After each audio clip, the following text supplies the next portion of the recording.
আমার বাড়ি, তোমার নাম বলো। হ্যাঁ, আমার বাড়ি ব্রজেশ্বর, বাঁকুড়ায় ব্রজেশ্বর গ্রামে।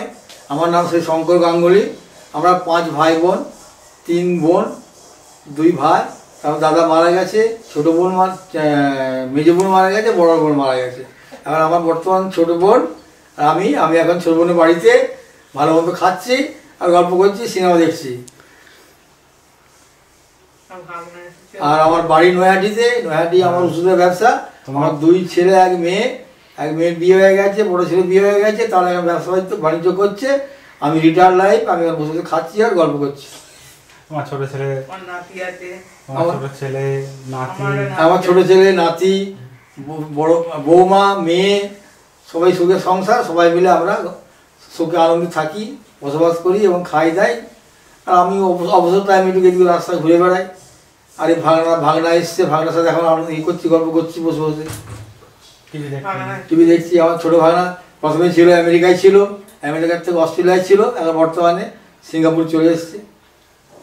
সিঙ্গাপুরতে বাড়ি এসছে, কালকে আবার সিঙ্গাপুরে রওনা দেবে। তার ফ্লাইট হচ্ছে 6টা, কতই না 9টায় ফ্লাইট। ভাগনে চলে যাবে, তারপরে আমিও তার সাথে থেকে আমার নিজের নৈহাটি শহরে ফিরে যাবো। তারপর বলো তোমার তুমি কবে দেশ থেকে গেছো, নৈহাটি গেছো? না, আমি 1956 সালে ব্রিজেশ্বর থেকে প্রথমে কলকাতায় আসি। কলকাতা আমার নিয়ে আসে সেই ক্ষুদিরাম, আমাদের স্কুলের হেডমাস্টার মশাই ক্ষুদিরাম চক্রবর্তী। আমার দাদা ওখানে থাকতেন নারকেল ডাঙায়। আরে হুনুমাটি গেছে।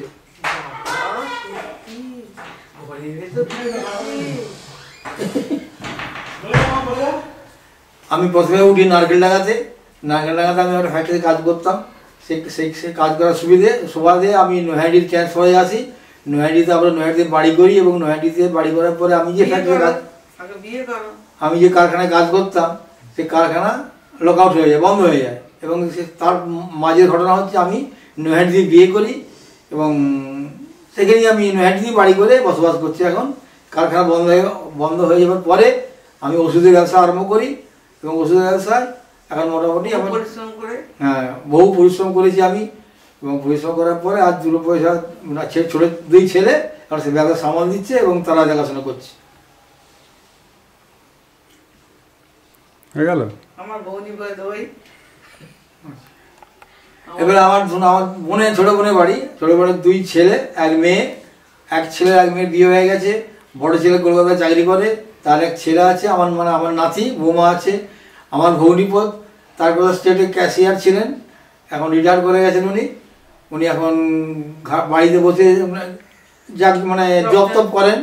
এবং ওনার নিত্য ঘটনা হচ্ছে প্রতিদিন ভোর 4টায় উঠে 5টার মধ্যে বাবার মন্দিরে গিয়ে বাবাকে পূজা আরাধনা করেন। এবং আমার বোনও 6টার সময় বাবার মন্দিরে গিয়ে বাবার আরাধনা করেন আর কি। তারপরে বাড়ি এসে নিজের বাড়ির ঠাকুর পূজা অর্চা করে নিচে নামেন, তারপরে জল খেয়ে আমরা সব গল্প করে আর কি এই পর্যন্ত।